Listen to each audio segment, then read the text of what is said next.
This week on Siskel and Ebert and the Movies, Gene and Roger reveal their guilty pleasures.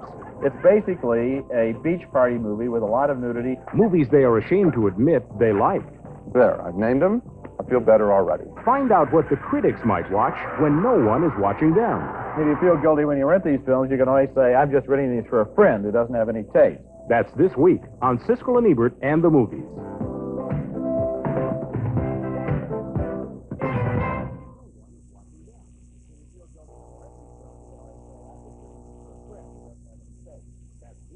Movies we're ashamed to admit we like. Guilty pleasures this week on Siskel and Ebert.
That's the classic Yankee Doodle Dandy in color. Aren't you glad to know, boys and girls, because that movie was made in black and white before you were born, that the colors of the American flag are red, white, and blue. The process of colorizing classic black and white movies is the subject of this special show called Hollywood's New Vandalism, a title I guess that tips our independently arrived at point of view. I'm Gene Siskel of the Chicago Tribune. And I'm Roger Ebert of the Chicago Sun-Times. Colorization itself is such an ingenious technological breakthrough that there's a temptation almost to applaud the work that went into it without asking whether it ought to have been done in the first place. What they do is the colorizers take an old black and white movie and assign color values to various areas in the first frames of each individual shot. Areas like the faces and clothing of the actors or the sets or landscapes that they're seen against. Then a computer takes over and does the dirty work, individually colorizing thousands of frames so that the result is a movie that looks like it was shot in color. Well, was shot in color. In fact, what it really looks like is it was shot in black and white, and then somebody tried to paint the black and white into pinks and blues and things, but we'll get to that in a moment. Spray can. With a spray can, okay? The two major players in the colorizing industry are Colorization Incorporated in Toronto and Color Systems Technology, which is based in Marina del Rey, California, and which currently has a deal with Ted Turner's Atlanta Superstation to colorize 100 old MGM and United Artists classics, movies that Turner bought when he bought the MGM library. Turner recently broadcast Yankee Doodle Dandy on WTBS, his station, and some of the other classics that will be colorized include Errol Flynn and Captain Blood, so now we can see that the blood was red. Wow. Betty Davis in the tearjerker melodrama Dark Victory, sure looks dark to me.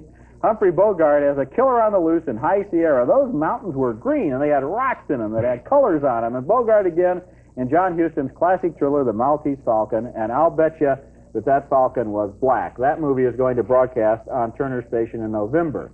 Meanwhile, the Frank Capra classic, It's a Wonderful Life, will play in a colorized version on many different stations around the country this holiday season, and it's already available in video stores.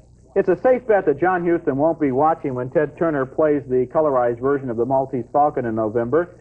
John Huston has joined many other members of the Directors Guild of America in describing the process of colorization as cultural butchery. It's also a little bit of economic butchery, too, because if people are wondering why some of these titles were selected, for example, It's a Wonderful Life, it's because the film, as you know, is out of copyright. Anyone can do anything they want with it. Television stations can run it for free, and people with color computers can now colorize it and sell it as their own. And again, as a result of that, the fact is that in a way the colorizers are appropriating somebody else's work, because Frank Capra makes no money from this movie. Jimmy Stewart makes no money from this movie. The writers, the technicians make no money.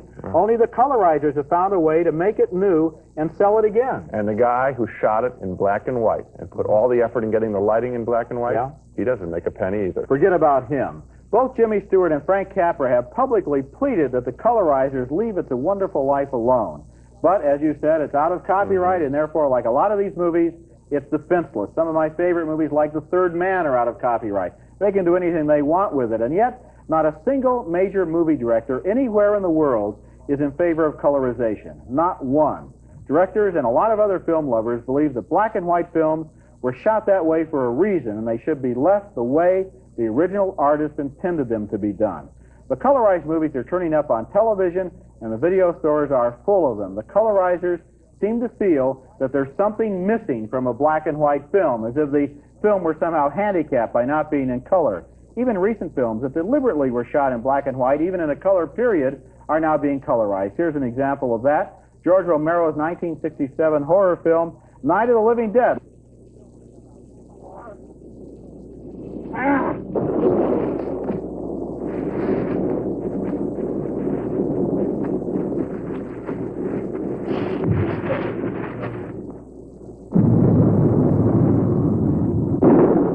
Well, looking at that leads me to the conclusion that with colorization, first of all, it shouldn't be done at all, but if they're going to do it, they should do it better. Did you notice there in the colorized version of Night of the Living Dead, the sky, the woman's dress, the tombstones, and the shirts on both men were all matching violet. They only apparently had one colorized color on their electronic palette. Well, you're exactly right. There's one point I want to differ with you a little bit. You're saying that these people in these color companies feel that there's something missing in black and white films and they have the added quality. Raj, they're not really about that. All they are doing is finding another way to play this stuff in prime time TV and make money. They don't have opinions about color films or black and white. They know that they're violating purist stuff. These are not dumbbells. They are money makers. They're businessmen. They know that you can't play Miracle on 34th Street in prime time unless you offer it new and color. That's what this whole thing is about. It's about money. As for your notion about the fact that nobody in the motion picture industry is behind it, there is one person who is behind it, and this is kind of shocking. It happens to be a former president of the Motion Picture Academy. I want to read you how his mind changed and what it more portends for the future. It's Gene Allen. This isn't a director, though. I said no director was in favor of colorization. This is still a big guy in the movie industry, okay? Gene Allen? Gene Allen, he was the president of the Motion Picture Academy. In September of 1984, this is the Wall Street Journal, he's quoted as saying, as against colorizing Casablanca, a film that's going to be colorized, I don't think we've ever seen perfect color, said Gene Allen. But perfect black and white, that has been achieved. So he was against it in September of 84. Now, 3 months later, January 85, suddenly he's in favor. What happened? Gene Allen has accepted a post with Color Systems Technology. He's going to advise them. And what does he say now? Color conversion is an idea whose time has come. Maybe there was a check in the mail that came too. When Color Systems first approached me for advising the coloring of George Cukor's Camille, this is Gene Allen talking, I began to realize that I had a unique opportunity to protect Mr. Cukor, that's George Cukor, the director's artistic intent. Having worked with him for 18 years, I felt it was almost an obligation. Yeah, if it was such an obligation, why didn't he do it while George Cukor was alive? I can only imagine what George Cukor would say about a colorized Camille. What's going to happen, though, I'm afraid, is that Gene Allen may be at the beginning of a shameful parade of people who are going to go over to colorization because there's so much money in it. Yes, there is a lot of money. Right now, it's brand new. It's easy for everybody to say, oh, black and white is sacred, let's not colorize.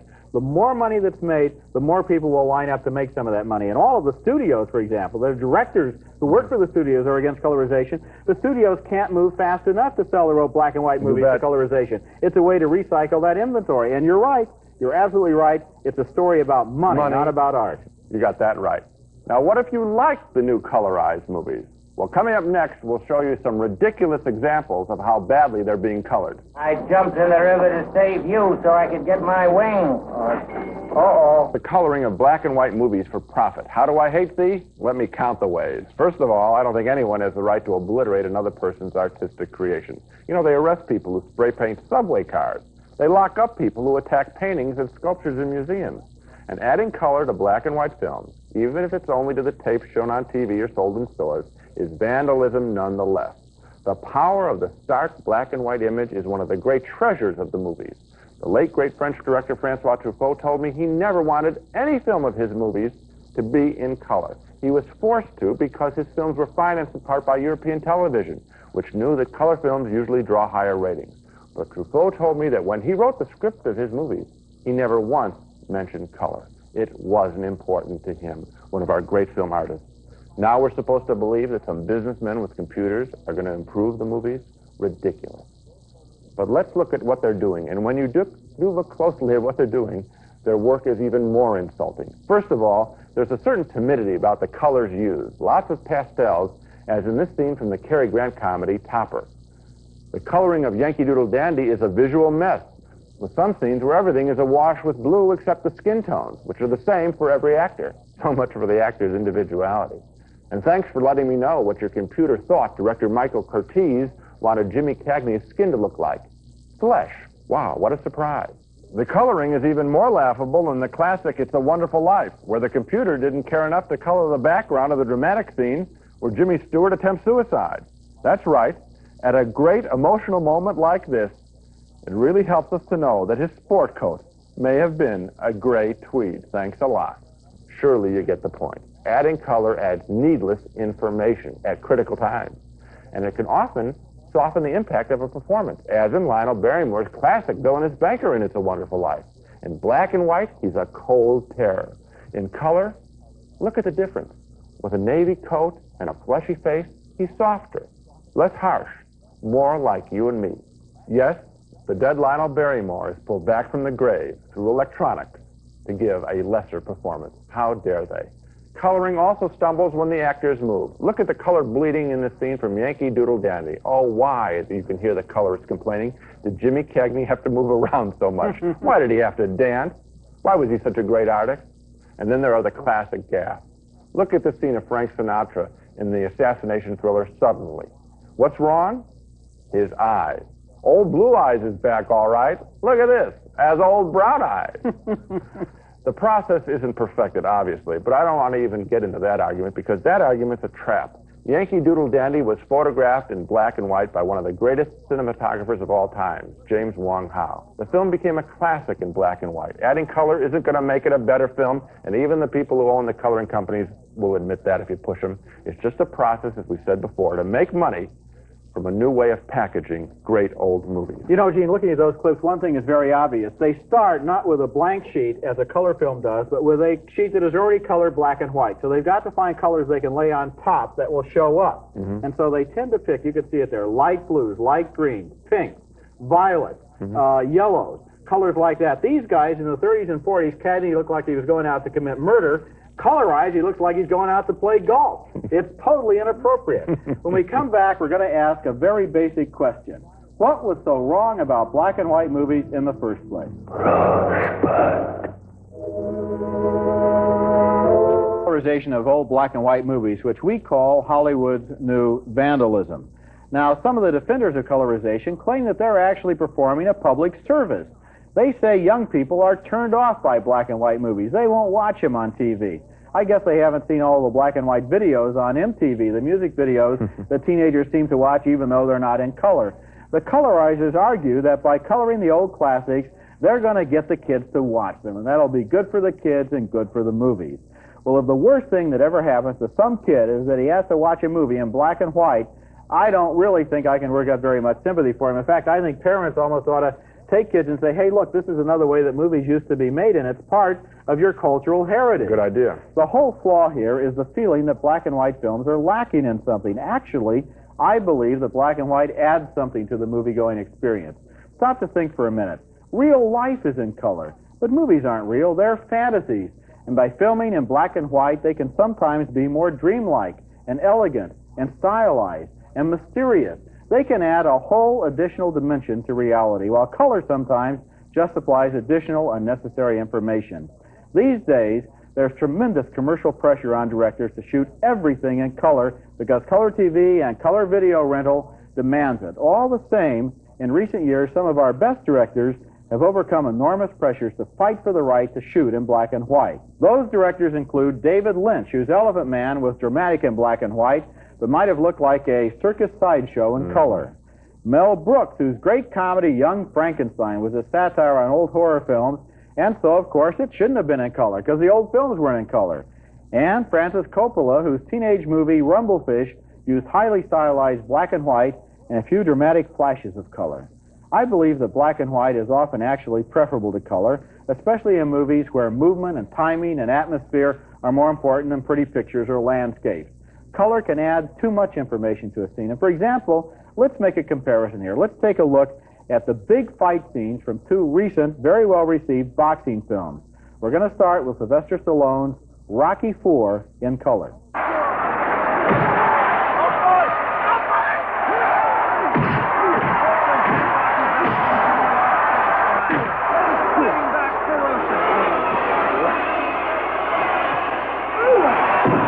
Okay, that was Rocky fighting in color. Now here's a black and white fight scene with Robert De Niro from Martin Scorsese's Raging Bull.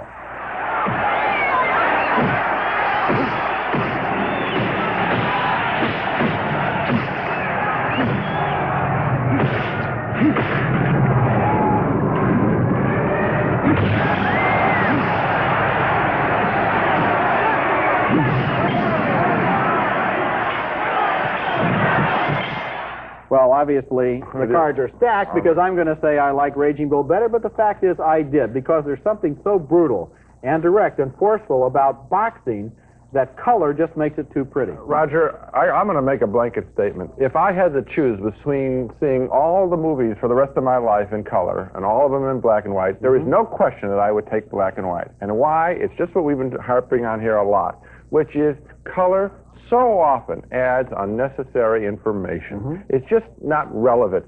In black and white, we can see what the damage is doing to the person. I don't need the color. I don't care about the color of their trunks, their facial tones. What I'm supposed to know is the brutality of a man hitting another man's face. Jake LaMotta in Raging Bull was a violent man. It doesn't matter that he was a violent man who wore a brown suit. You're absolutely right, or red boxing trunks for that matter. And you know, I want to look right now at a movie that some people feel is the greatest film ever made, a movie called Citizen Kane. It was made in 1941 by Orson Welles. This is a movie that they haven't yet had the nerve to even talk about colorizing, because I believe if anyone tried to colorize Citizen Kane, there'd be picket lines out in front of that man's house at night and out in front of his office in the morning. Look at this scene and see how beautiful it is in black and white. The way the dark shadows in the scene create a mood of emptiness and loneliness and desolation in the great hall of Kane's mansion.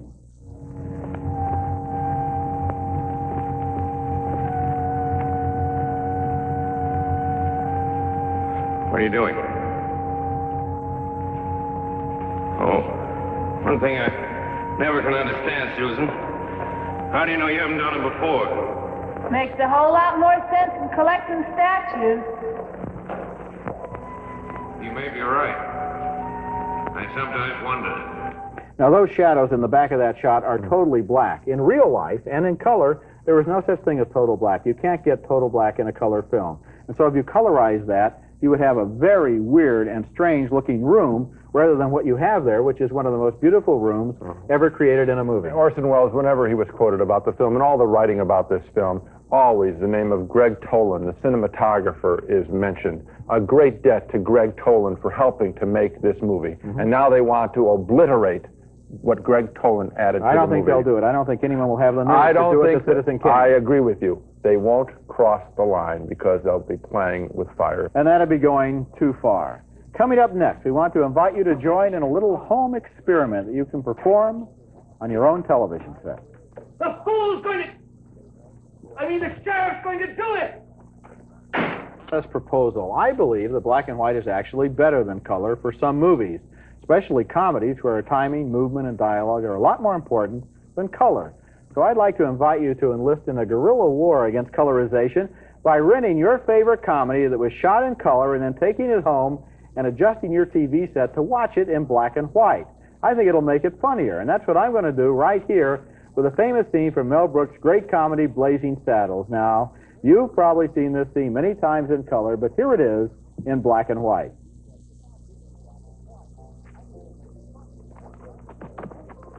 Hey, you can't park that animal over there. It's illegal.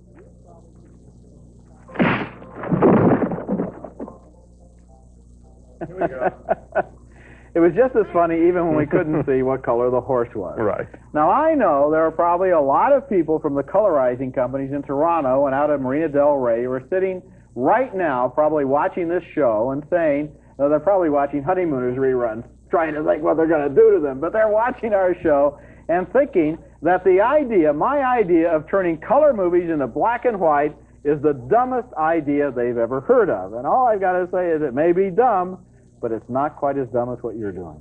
Yeah, they'd probably like to have our show in all white or all black.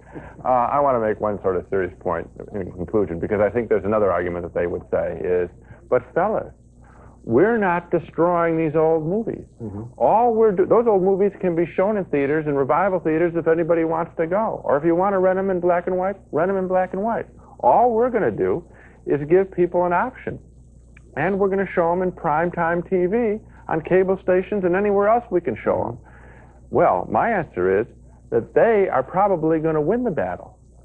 That these movies are going to be shown to millions of people. A whole new generation will see the Maltese Falcon in color, possibly Citizen Kane in color. And you know what? They won't look as good. We agree on that. And as a result, the golden era of movies by these people will have become tarnished. You're absolutely right. They may not be tampering with the underlying movie, but they're tampering with the audience's expectations. And that's a crime. That's it for this week. Since that broadcast, the U.S. Copyright Commission has ruled that colorized movies may be eligible for copyright if it can be proven that the people that make the alterations are making a significant artistic contribution. I think they're making, as we pointed out, a significant artistic mutilation. In addition, Congressman Richard Gephardt has introduced the Film Integrity Act of 1987 that is currently before the Judiciary Committee. His bill would prohibit the material alteration of film, including colorization, without the consent of the principal writer and the director. Naturally, I support that bill. Unfortunately, though, that bill will only apply to movies from this day forward, not to all of the great movies in history that have been colorized or could be colorized. So right now, it's the bottom of the ninth. The good guys are behind by a couple of runs, but the game isn't over yet. That's it for this week. Next week, we'll be back with a look at movies on video that we call guilty pleasures. Movies we're almost ashamed to say we like. That's next week, and until then, the balcony is closed.